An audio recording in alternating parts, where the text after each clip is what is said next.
Ang bayan ay may kanser na panlipunan na kailangang ibilad sa templo ng sambayanang Pilipino.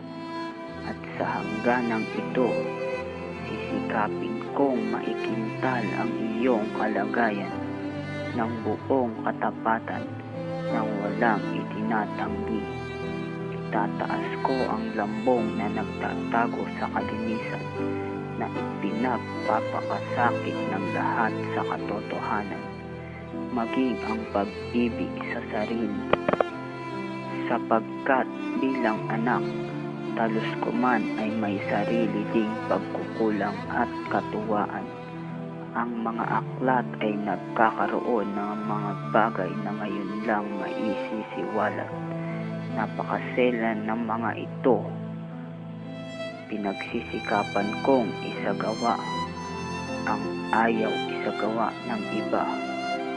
Sinikap kong sagutin ang mga pangahamak na sa loob ng habang panahon ay naitimbak sa atin at sa ating lupang sinilangan.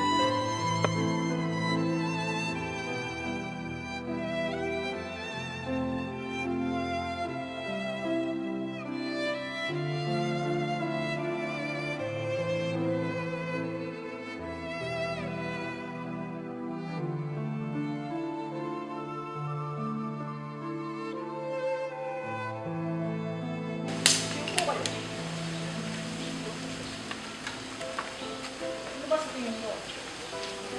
Impyerno ba? O wala?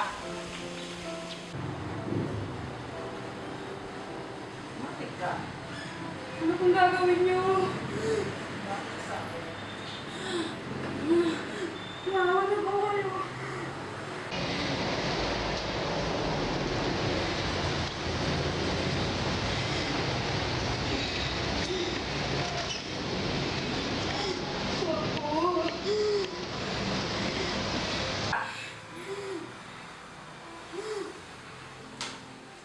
Ano mo ngayon pang ibaba? Tama na po. Dali! Tama na. Ibarin mo!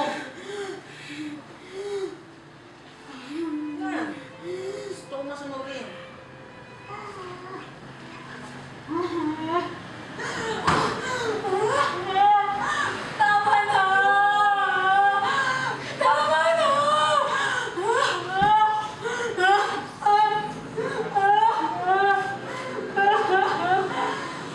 Para sa mga mapangahas, ang impyerno ay narito na. Ah! Lalamunin kayo ng apoy! Kami lang buhay. Kaya kayo, palitlog kayo sa simbahan at sa Panginoon.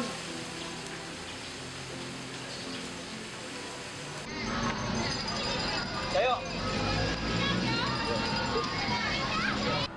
Anong kasalanan ng Indyong? Hindi siya nagbabayad ng buwis. Patawan ng parusa.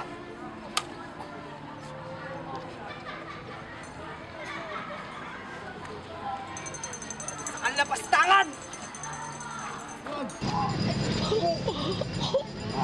Pedro! Pedro! Asawa ko! Bitawan niyo siya! Wala siyang kasalanan! Bitawan niyo siya! Pedro! Asawa ko!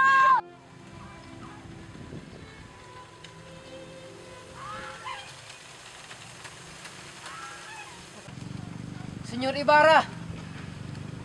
Simon, ikaw ba si Basilio? Tagal po ninyong nawala. Hindi nyo na po namamala ang nangyari sa ating bansa. Mayroon na pong mga kilusan at nagsimula po sila magkaklas. Kayong mga kabataan, nananaginip pa rin kayo. Humihingi kayo sa Espanya ng pantay na karapatan. Pero ang hinihingi ninyo ay kadena. Gusto ninyong maging Kastila rin kayo. Pero hindi nyo nakikita na ang pinapatay nyo ay ang sarili nyong bansa. Ano ang inyong magiging kinabukasan? Isang bansang walang pagkatao at kalayaan? Ang lahat sa inyo ay hiniram, pati na ang inyong mga depekto. Mamamatay kayo bago pumatay ang inyong mga bayan. Isang talis. Kung sino man ang nakakabasa nitong aklat ay mararamdaman ang paghihiganting dulot ng pagpapahirap sa ating mga walang kasalanan, kagaya ng mga taong handang mamatay sa laban at para sa kanilang ipinaglalaban. Mga gahamang praile, mga sakim na opisyales, sila naghahari sa ating bayan. Dudulog tayo sa Espanya. Pero papano? Panagpipi at gulag, ang mga nagmamahala. Hindi nila naririnig ang ating mga hinanaing at mga panaghoy. Ginagawa tayong tagatapon ng mga inutil at ng mga kriminal. Kami sa inyo ang natatakot. Ngunit matakot kayo para sa inyong mga pamilya. Kung hindi tayo kikilos, kailan pa? Lumaban tayo para sa pag-asa! Oo! Lumaban tayo para mamatay! Oo! Mabuhay ang Pilipinas! Mabuhay! Mabuhay si Dr. Jose Rizal! Mabuhay!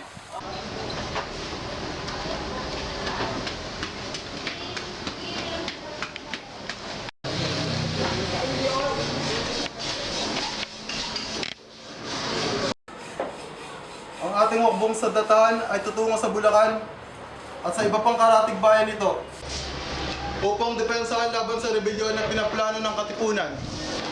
Ang ating mitiin ay unahan sa pagsiklab ang rebelyon. Blanco! Monsignor Nosaleda. Rebelyon! Rebelyon. Sa itong pasabog na revolusyon. Ang iyong mga liberal ay hindi nalaman ang kanilang mga ginagawa. Ngunit ginagawa naman namin lahat ng aming makakaya. Kailangan mo na mawala sa mga ako, si Rizal. Bago mahuli ang lahat. Subalit, wala tayong sapat na ebidensya na si Rizal talaga may pakanan ng lahat ng pag-aalsa. Gawin mo ang masasabihin ko. O ikaw magbabayad ng lahat ng mga ito. Ilabas natin ang ating mga sedula. Simbolo ng pagsakop sa atin ng mga Espanya. Sabay-sabay natin punitin. Punitin ang sedula! Mabuhay ang Pilipinas! Mabuhay! Mabuhay ang Katipunan! Mabuhay! Mabuhay si Dr. Jose Rizal! Mabuhay! Walang iyakin mo! Gupitin!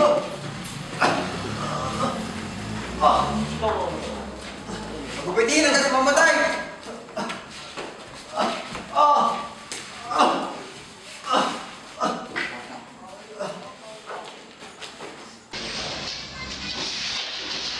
Di ba kapatid mo si Rizal?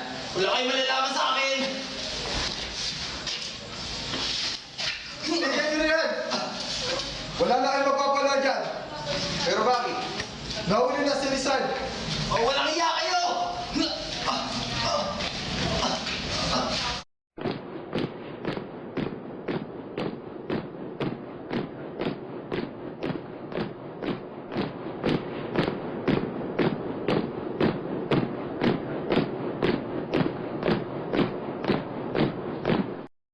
Pangalan, Jose Rizal Mercado y Alonso. edad, 35 anyos. Pero ang sabi nila ay mas bata pa raw. profesyon. Mediko. Alam ka ba tungkol kay Bonifacio at sa lihim na Katipunan? Hindi ko alam. Hindi ba kayo nakikita sa isang lihim na tagpuan sa Casa Doroteo? Koronel, kung yun ay isang lihim, bakit nyo nalaman? Walang makakaligtas na balita sa Espanya.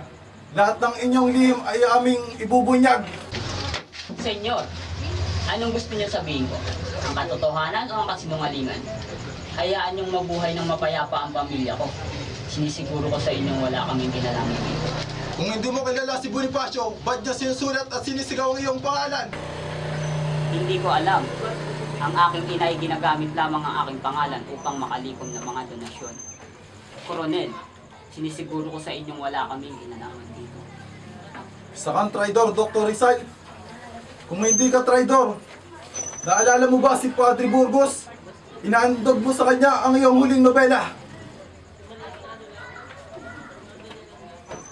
Unang panagrasya, ang Panginoong Diyos ay sumasayo.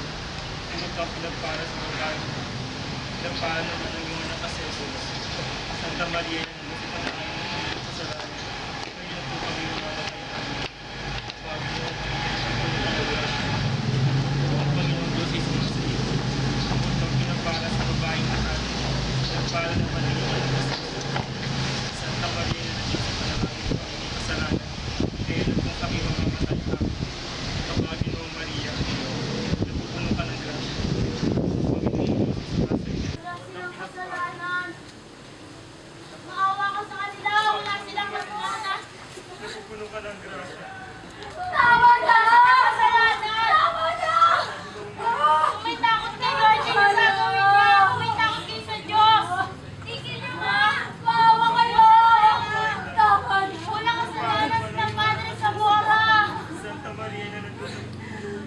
kayo! Mga tao to, Wala! nagsasala sa Diyos, sa bayan. Sino man ang gumaya sa tatlong pari ito, Wala silang kasalanan! masigit pa ang kaparusahan ang mangyayari sa kanila. Anong ginawa nila? Kasalanan! Dapat sa kanila, patayin! Ang awal, Mora, Padre! Padre Burgo!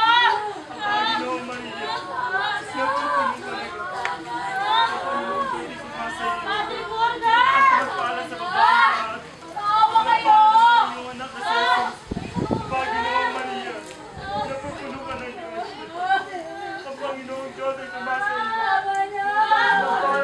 Padre! Padre! Padre! Viva España! Viva España! Viva España! Viva España! Saan sila ginawa ito sa inyo?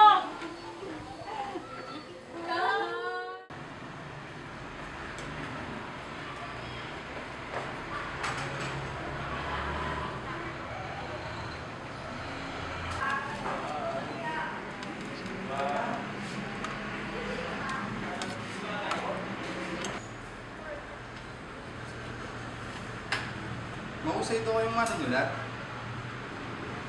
Sana. Yun ang sabi nila. Pero ako, hindi ako marunong bumasa. Di ba lagi ito ang pinapahamak ng mga sinusunod nyo? Dahil sa mga praile? Oo. Eh yun naman pala eh. Bakit hindi kayo tumigil? Gusto nyo bang ganito palagi kayong nakakulong? Ang taas-taas ng inyong pinag-aralan. Ang dami-dami niyong nalalaman. Pero, nasan kayo ngayon? Tignan niyo ako. Walang alam. Kaya, walang kalaban. May ipagtatapat ako sa iyo, Patoto. Noon, ang akala ko, ang tanging mahalaga sa buhay ay ang edukasyon. Pero nadiskubre ko, depende pala ito sa pinag-aaralan. May mga pinag-aaralang nakakabulag. Kaya ngayon, alam ko na.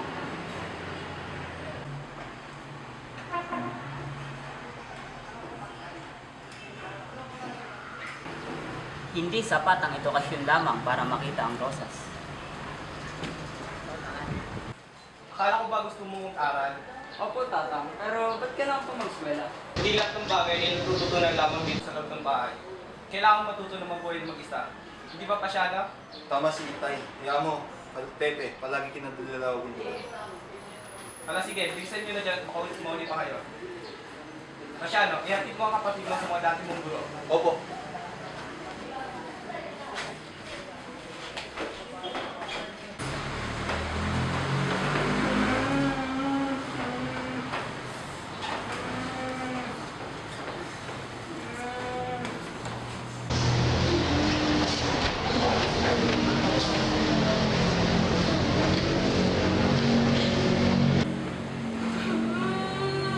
Adios, Pepe!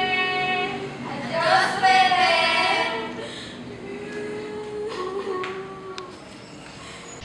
Kung ang bata ay isang matapat at masunurin,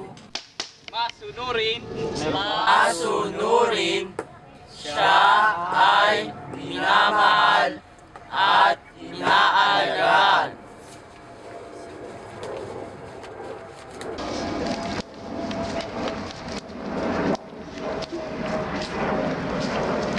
Pepe, may alam ka ba sa salitang Kastila? Poco, senyor. Sa wikang Latin. Un poco, senyor. Tonto, ikaw ang umpon napakaliit. Silensyo! Kaya siguro walang laman yung utak mo, kundi un poco. Kain na yung kamay mo. Siguro naman ngayon ay magtatanda ka na at mawawala na salitang un poco sa utak mo. Pepe, masakit ba ang palo ng ama? Mag-aaral pa ako. Mag-aaral daw. Kahit anong aral lang gawin mo, umpo ka pa rin, umpo ko. Ako, Pepe! Bakit? Lalabang ka? Kaya mo ba ako? sa liit mong yan, siguro hindi ka pinapakain ng nanay mo. O sigurado kung nanay ang tatay mo. Matalino ang nanay ko at lalong hindi unano ang tatay ko.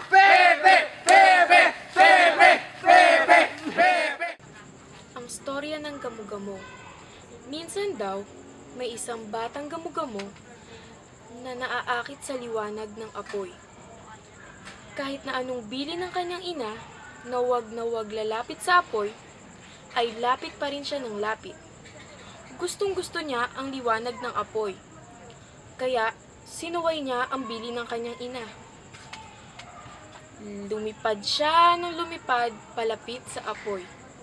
Palapit ng palapit hanggang sa nasunog ang kanyang pakpak at tuluyan siyang namatay.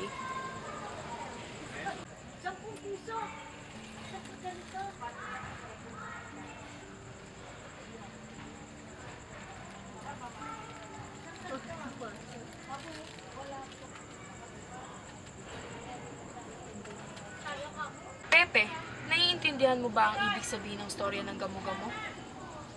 Dapat ay lumayo siya sa apoy nang hindi nabuwis ang kanyang buhay.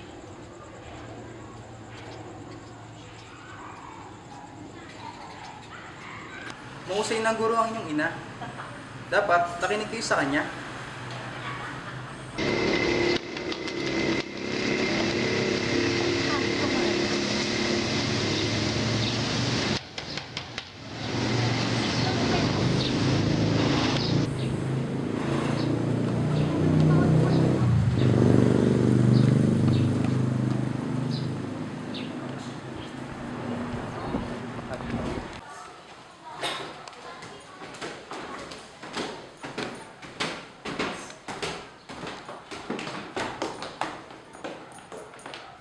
Kapatid, pero nay, bakit? Basta kailangan.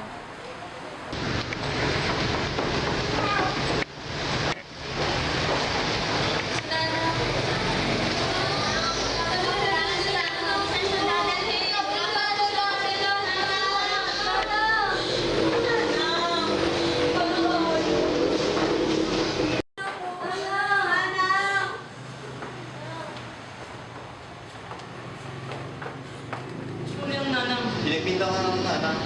Nanilaso niya ang ipag niya pero walang katotohanan. Gusto niya lamang makatulong pero siya pa ang nakasama.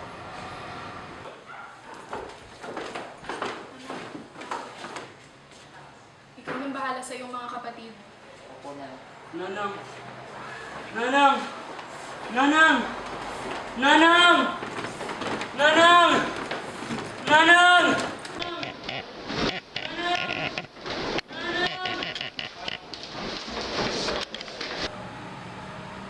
Gaano siya katagal sa kulungan? 2 taon. Yun lang? Nakulong na siya ng 2 taon? Hindi yun lang. Matagal nang may galit sa pamilya ko ang mga praile at ang mga alpires. Gumaganti sila. Pinipilit nilang sabihin kami ang wala sa lugar. Aaminin ba naman nilang mga Kastila na sila ang walang lugar dito sa ating bayan? Ay nako, Pepe. Matagal nang may naramdam sa mata si Ina. Ayaw na magpatingin kundi lang dito ikaw. Sabi ko na nga ba, Nanang, sa kabila ng pagtutol niyo sa akin, ay gusto niyo rin ako makapagtapos. Hayaan niyo, Nanang. Gaya ng ipinangako ko sa inyo, ibabalik ko ang inyong Panginoon. Kung panay kasamaan lamang ang aking masisilayan, mas mabuti nang mabulag ako ng tuluyan. Ayaw niyo po ba nun? Ako ang una niyong makikita sa inyong pagbilang. Makikita niyo ang kakisigan ng inyong anak. Aba, Nanang, kung hindi niyo na itatanong, pinagkakaguluhan ang inyong anak sa iba't ibang bansa. Siguro, marami ka ng babaeng pinaiyak dun, no? Marami akong babaeng pinaligaya. Sana nakita niyo ang aking mga nakita. Marami na akong nalagay. Masyado ka pang bata, Pepe. Bakit kailangan mo nang makita ang lahat? Nanang, mabuhay man.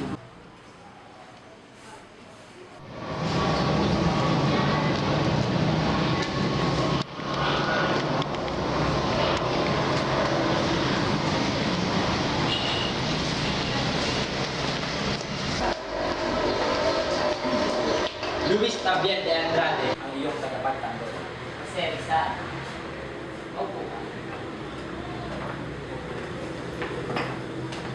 Ang buhay ko ay nakasalalay sa iyo. Binabala kita. Kakaunti pa lamang ang nalalaman ko sa batas. Huwag kang mag-alala. Kakaunti na lamang ang natitira ang magtitiwala sa Diyos. Pinapili nila ako sa maraming pangalan at ikaw ang aking ibig. Pamilya ang iyong pangalan. Kapatid ko si Jose de Andrade. Si Tukayo ang aking dating gwardiya. Kung gayon, ako ay nasa mabuting ako. Kamusta siya? Marami siyang naikwento sa akin tungkol sa iyo. Sana ay maganda. Marami ako hindi mapaniwalaan. Dahil lang. Di na mahalaga ang opinion ko dito. Ang mahalaga ang opinion ng ibang tao. Nano, na ikaw ay isang ire, bilibustero, subversibo at walang utang na loob. Walang utang na loob? Kanino? Sa Espanya, na pinagkakautangan mo ng iyong edukasyon. Sa kanya mo rin ba natutunan ang iyong edukasyon? Kaso mo ang pinag-uusapan natin dito. Kung sa bagay, tama ka. Totoong marami ako natutunan sa kanyang mga lalo na sa universidad dito sa Pilipinas na pinatatakbo ng kanyang nakapay.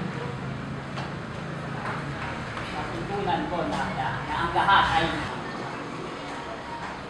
lalo na sa universidad dito sa Pilipinas na pinatatakbo ng kanyang nakapay. Natutunan ko na ang lahat ng tao ay hindi pantay-pantay. Kompanyarismo at pagkakapatiran. Ito ang prinsipyong mag-uugnay sa ating lahat. Hindi kaya maging sabihin ang malaking gulo na ginagawa natin? Papaano? Iisipin ng mga estudyanteng Kastila na kinakalaban natin sila. Tama. Sandali. Tahimik ang ating pamamaraan. Tama si Rizal. Magsisimula tayo sa loob ng ating mga sarili sa pamamagitan ng pagdadamayan.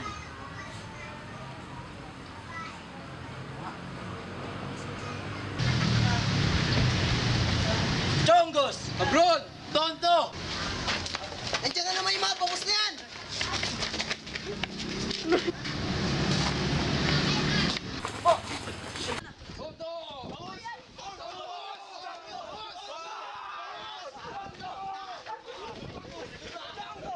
Noon pa man ay mahilig ka nang bumangga sa pader. Lalo na kung ang pader ay hindi nagsasabi ng katotohanan. Kinalaban mo ang iglesia, ang mga praile. Sila ang nagsasalita ng mga batas na pinapatupad dito sa Pilipinas. Isa akong manunulat, kalaban ko ang lahat, pati na ang aking sarili. Sa iyong pagsusulat, pinapakita mo lamang ang panig ng mga Pilipino. Paano naman ang panig ng mga praile, ng mga Espanyol? Eh di, magsulat din sila kung gusto nilang marinig ang kanilang panig. Di ba responsibilidad ng isang manunulat na isulat ang katotohanan, kanino man ito panig? Ang iyong ginawa ay hindi arte, kundi isang propaganda. Ayon sa Komisyon Rebensura, kinakalaban ng iyong mga nobela, ang gobyerno, ang relihiyon, ang mga Kastila na kawani ng katarungan, at ang karangalan ng Espanya. Napakarami ko namang kinalaban. Kaya minabuti na ipagbawal ang pag-imprenta at pagbebenta ng iyong mga nobela dito sa Pilipinas. Sa lahat ng bagay ng mga naisulat ko ay nakaugat sa katotohanan. Sa mga bagay na naisulat ko, makikita ng mga Pilipino ang kanilang mga sarili. Ang kanilang kasaysayan sa lumipas na 10 taon. Wow, ang Francisco.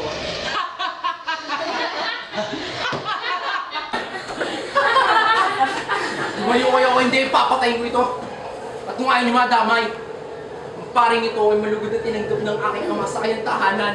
Pinakain at itinuring na kaibigan. Ano ang ginanti nito? Ginamit ang lahat ng kapangyarihan upang ang aking amang makulong. Hindi nagtagal ang aking ama ay namatay sa kulungan. At hindi pa ito nakontento. Ipinahukay ang bangkay ng aking ama sa sementeryo at ipinatapon sa ilog. Sinong anak ang hindi magagalit? Dapat sa'yo mamatay! Isang kamuwag! Maawa ka sa kanya. Inulong nila, ipinahukay sa libingan, itinapon sa ilog. Ganyan ang ginawa ng iyong mga kababayan sa karangalan at kasaysayan ng aking mga kilala. Hindi naman siguro ganun kasama ang lahat, Senyor Rizal. Ilang taong ka na ba dito sa Pilipinas, Tablet? Bakit? Pareho ba tayo ng mga nakikita o may mga ayaw pang nakita? Ano ang nagbibigay sa iyo ng karapatan para magsulat? Naranasan ko ng lahat, Tablet. Nawala na ako ng pamilya, ng anak at ng asawa. Pati na ang karangalan at kalayaan. Itinapon nila ako. Niloko nila ako. Pinagtaksilan nila ako. Kaya pala ang tingin mo sa iyong sarili ay isang superior.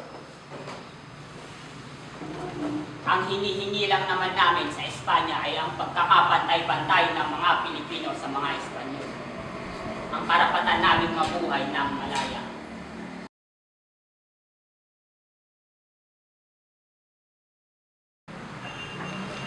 Oh, Rizal! Kung nakita mo lang sana kung paano lang binugbog yung mga bangus na yun. Oo, ay mo, bangus na yun. Sinabi. Sinabi ko. So siya, sige. Yan nyo muna makapagpahinga si Jose. Jose, kita lang tayo mo. Leonor, anak. Ikaw muna ang bahala sa iyong pinsan. Kumusta ka na? Ito, habang lumalapit ay bumubuti ang aking kalagayan. Lumapit to.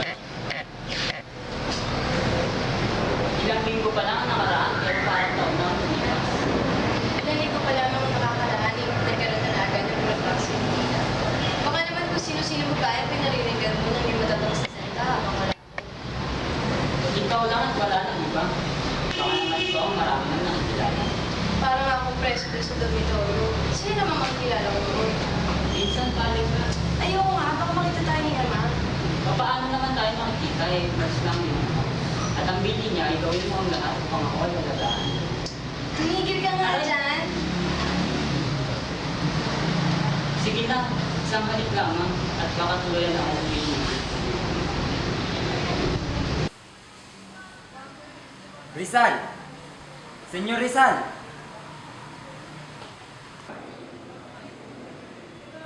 May sinasabi ka, Tabien? Ang sinasabi ko, ni minsan ba'y hindi pumasok sa iyong isipan ang magpakasal? Minsan, Anong nangyari? nagpunta ako ng Europa. Alam mo, Iniwan mo si Leonor? Bakit? Anong layunin mo na mas matimbang pa kaysa sa pagmamahal ng iyong kasintahan? ano sa palagay mo, Tabien? Ikaw ang tinatanong ko, Senyor Rizal. Nagpunta ka sa iba't ibang lugar sa mundo. Anong ginagawa mo doon? Sino nagpadala sa'yo? Ang katipunan? May sapat bang pera ang iyong pamilya para tustusan ka? O may lihim kang organisasyon na kinabibilangan? Nagsasanay ka ba, Tabien, ng mga sasabihin mo sa hukuman? Sinasanay lang kita sa gagawin nila sa'yo sa korte. Saan tayo pupunta? Ito ang ating magigilim na kasunduan. Pupunta ako sa Europa upang mag-aral ng medisina. Upang gawin ang narapat para sa ating bayan. Kuya naman. Iiwan muna ako dito para mag-alagang kinatatang. Ito pang magbantay sa ating sakas. Kung maaari, hindi muna ako mag-aasawa. Kuya, bakit ako? Bakit hindi kayo pumunta roon? Bakit ako pa? Dahil ikaw ang makikinabang sa Europa. Doon ay may harin mo na malaya. Ang baho ng pamamahala dito sa Pilipinas. Kuya, ayoko. Baka magalit ang nanang. Siguradong hindi ko payag iyon. Hindi mo na natin sasabihin sa kanila. Malalaman lang nila kapag nasa Europa ka na. Kuya, paano si Leonor? Pepe, ba't napakarami mong tanong? Ang sarili mo lang bang iisip? Hindi mo pa sinasagot ang tanong ko, Senyor Rizal. Tinatanong kita kung bakit ka nagpunta sa Europa. Bakit ba kailangan mong malaman ang lahat, Abel? Ano ba ang kailangan mo sa akin? Bakit mo ba pinipilit ipagtanggol ang buhay ko at ang lahat ng aking paniniwala? Gusto mo na ba akong palitan bilang iyong tagapagtanggol? Habang may oras pa. Bakit mo ba ginagawa ito? Dahil ba sa mga bayad nila sa iyo? O talagang interesado pa sa iyo? Babalik na lang ako sa ibang araw kapag hindi na mainit ang iyong mundo. Adios! Guardia! También! También!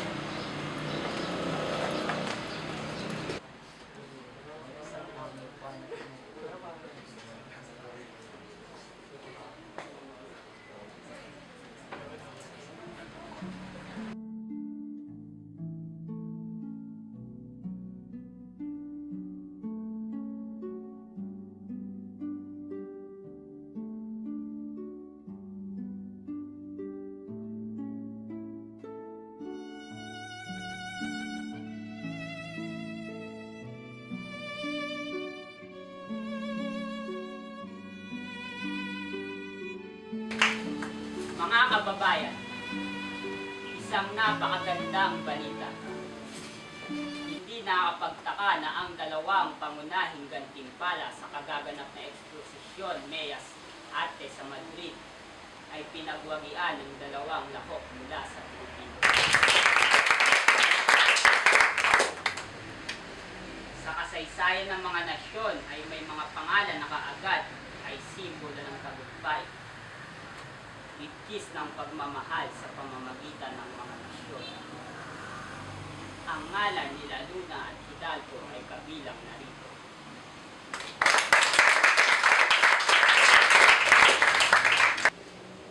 Sina Luna at Hidalgo ay parehas kaluwalhatian ng Espanya at ng Pilipinas. Isinilang sila sa Pilipinas, ngunit maaaring isinilang sila sa Espanya. Dahil ang pagiging henyo ay walang hinihilalang bansa. Sumisibol ito kahit saan, gaya ng liwanag, gaya ng hangin, ang patrimonya ng cosmopolitan, gaya ng kalawakan, gaya ng buhay, gaya ng Diyos. Salud!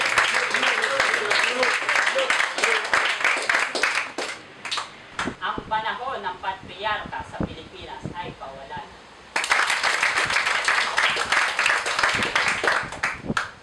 Ang mga gawain ng kanyang mahuhusay na anak ay hindi na masasayang pa sa kanyang tahanan.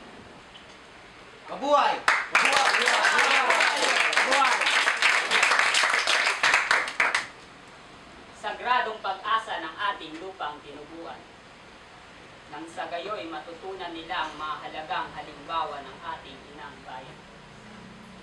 Mapagbigay, mapagmalasakit sa kanyang mga lalawigan, na siyang magpapatupad sa di kalaunan ng pagbabago na matagal niya nang pinag-iisipan. Ang taniman ay handa na at ang lupa ay hindi baog. Mabuhay ang Pilipinas!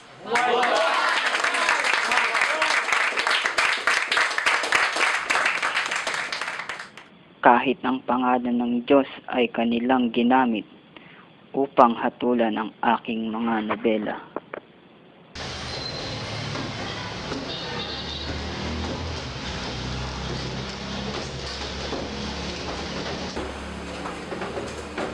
Gente, magandang umaga. Ano naman pag-ibig ko sa inyo?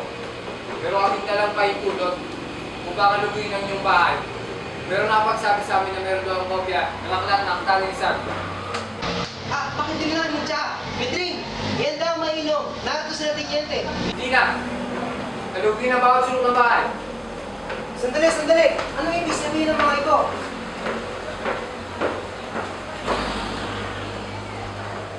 Teniente! Arestuin! Arestuin sila lahat!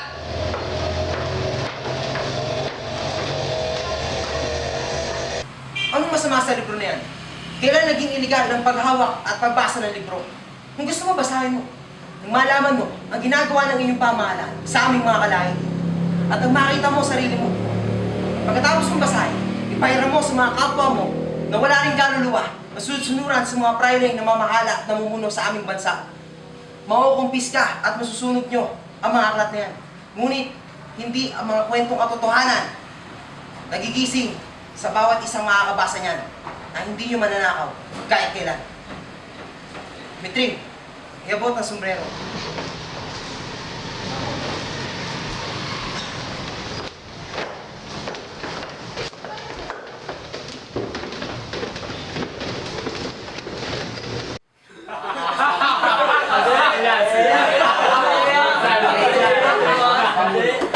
Silensyo! Silensyo! Eh para naman tayo sa sabong yan eh. Ang sinasabi ko rito, panahon na para magkaroon tayo ng isang pangulo. Tama! Oo nga naman. Matagal na tayo nakampanya para sa Pilipinas. E taon-taon na lang lumalaki ang ating organisasyon. Kung hindi pa tayo formal na magbubuklod, wala tayong mararating. Wala tayong mararating at babagsak na naman tayo sa matatamis na kandungan ng mga babae sa probeta.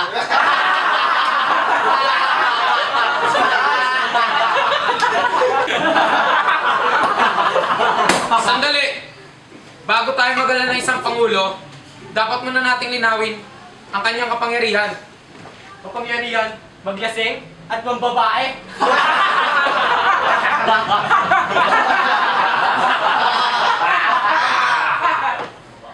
Naisip ko lamang ang kahalagahan ng La Solidaridad sa ating pangangampanya. Kung ipahihintulot ng ating kagalang-galang na patlugot, ang Pangulong mahahalal ang siyang may huling pasya sa mga sulating ilalabas dito. Sa gayong paraan, makasiguro tayo sa kaisahan ng pagkilos. Kinalulungkot ko, napaka-stupido ko naman kung sasangayon ako dyan. Dispensa Rizal. Pero bagamat naglilingkod sa kapakanan ng mga Pilipino ang periodiko, dapat isipin na isa pa din itong pribadong imprensa. Sangayin ako dyan. Del Pilar para Pangulo.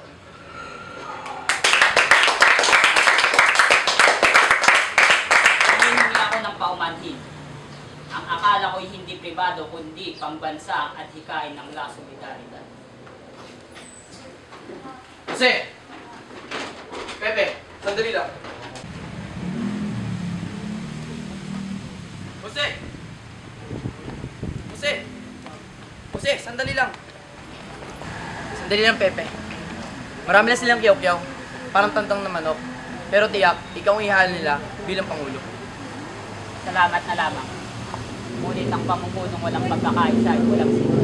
Sandali, Pepe. Pagpasensya mo na si Marcelo. Alam mo naman yun, madaling uminit ang ulo.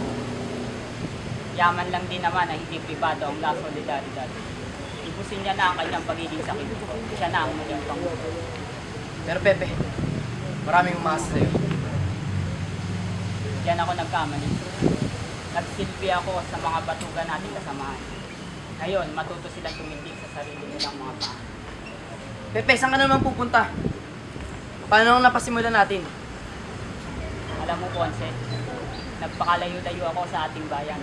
Ngunit wala pa rin ako marating dahil wala dito ang ating tao. Anong ibig mo sabihin? Babalik ako ng Pilipinas.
Breathe, honey, breathe. Breathe. Relax, honey, relax. Push, honey, push. Push. Push.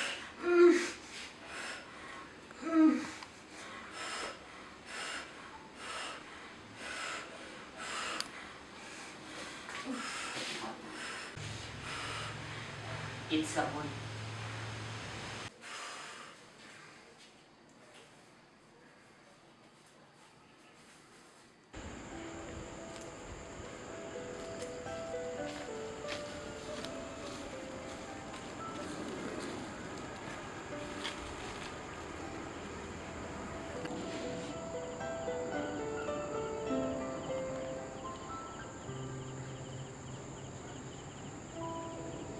Hanggang sa muli natin pagkikita.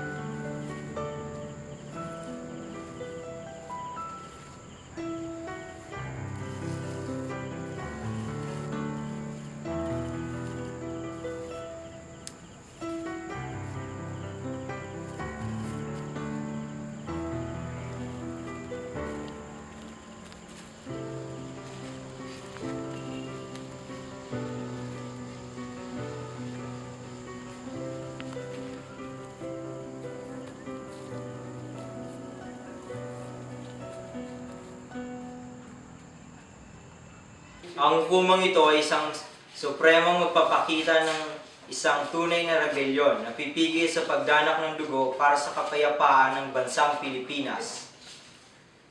Ang mga lahing Pilipino ay binibigyan ng Espanya ng kultura at isang sibilisadong bansa para sa pagbabagong maluwalhati.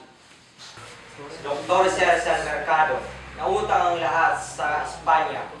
Ang kanyang pag-aaral sa mga universidad dito sa Pilipinas para mapag-aralan ng medisina ay isang utak ng himagsikan at magsisilbing imahe ng isang pag-aaral.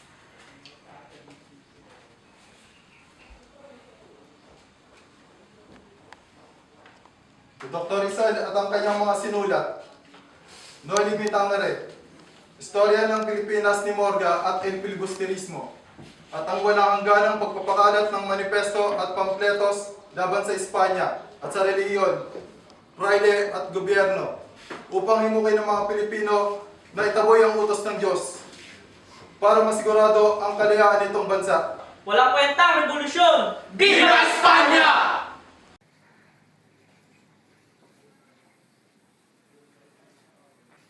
Ang konseho ay huwag na dapat mag-alinlangan na si Dr. Jose Rizal ang utak ng rebelyon. Nagkunwari siyang bilang tagapagligtas ng mga Pilipino. Kinilala siya bilang kamanghamanghang tao. Ngunit si Dr. Jose Rizal talaga ang namuno ng rebelyon laban sa Espanya. Bilang kabayaran sa salang pagre-rebelde, dapat siyang mamatay. Patayin si Rizal! Viva España! Viva España! Sa hindi mabilang na taon, nasangkot ang pangalan ni Rizal sa iba't ibang rebelyon. At dahil dito, naging simbolo siya ng isang revolusyon. Ngunit sa paanong paraan? Ginamit niya ba ang kanyang nalalaman o ang mga batas sa mga ginawa na niya? Piniroklama niya ba ang Pilipinas at hindi ang Espanya? Hindi. Sa dalawang nobelang sinulat niya, ang Noli at El Pili, sabi ng mga praile, kinakalaban niya ang mga relihiyon. Ang Espanya, wilalangihan niya ito sa kanyang mga sinulat. Pero, hindi yun ang punto. Ninais niya lamang sulat ang kanyang saloobin at ang kanyang makakita sa ating bansa. Pawang katotohanan lamang ang nakasulat doon. Nung nag-uusap sila ni Pio Valenzuela, doon sa dapitan, na habang siya'y pinatapon at kinulong, walang kaso yun.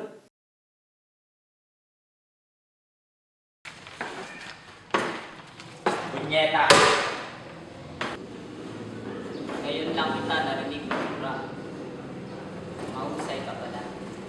Hindi makatarungan ang nangyari. Hindi nila tayo binigyan ng pagkakataon makapagpursige.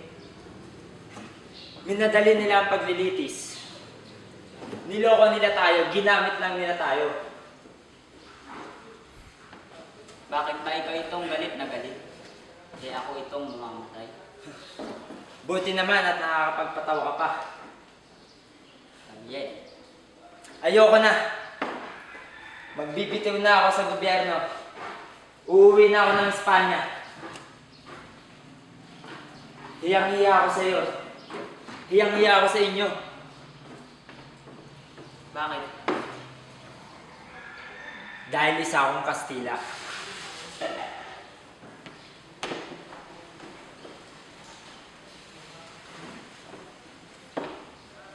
Hindi ka Kastila, tablet. Pareho lang tayo.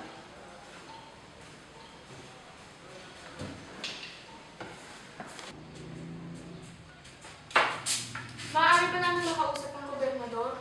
Hindi! Hindi maaari makausap ang gobernador!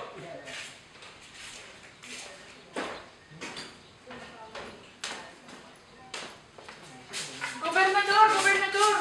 Gobernador, ako po ang ina ni Jose Rizal. Maaari niyo po ba tulungan ang aking anak? Wala akong oras. Ngunit, Gobernador, kayo na lang po ang kanyang pag-asa. Wala na akong maitutulong at wala na akong magagawa. Gobernador, parang awa niyo na po! Gobernador, parang awa niyo na! Gobernador! Parang awa niyo na po!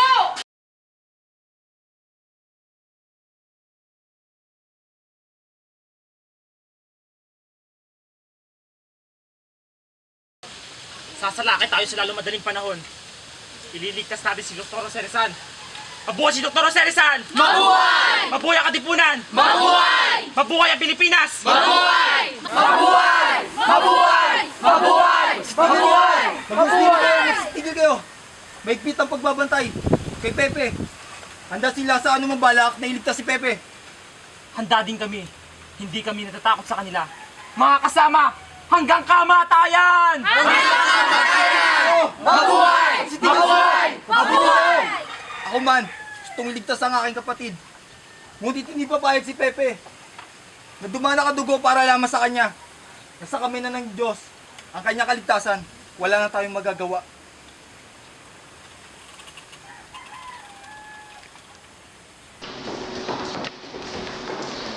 Nanang! Nanang! Nanang! Nanang! Nanang! Pagkamatay ko po, hingin niyo agad ang aking bangkay. Baka itapon lang nila ako kung saan. Ibaon niyo po ako sa lupa. Lagyan ng isang bato at ng isang krus. Lagay niyo po ang aking pangalan. Ang aking araw ng kapanganakan at kamatayan. Yun lang po, Nanang. Wala nang iba. Kung nanaisin niyong lagyan ng bakod ang aking puntod, ay maaari niyo pong gawin. Wala na pong anibersaryo. Pepe! Nanang! Nanang! Nanang!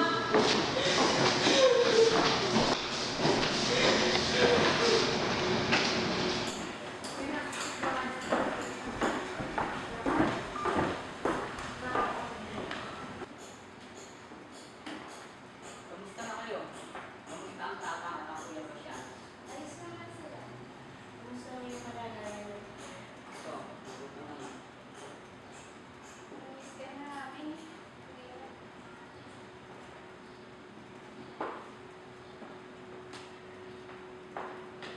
Regalo ito sa akin ng pamilya Tavera. Itiningin ko sa mga opisyal na ipadalaga dito sa inyo pagkamatay ko. There is something inside.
Maaari niyo ba akong barilin na nakaharap? Imposible!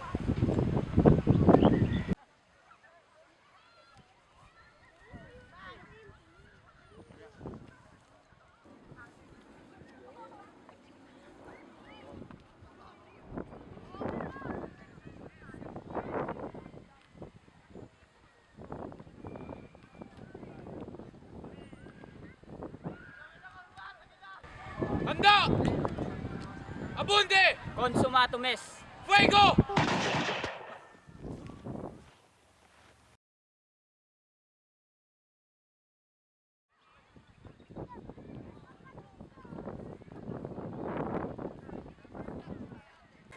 A mercy shot!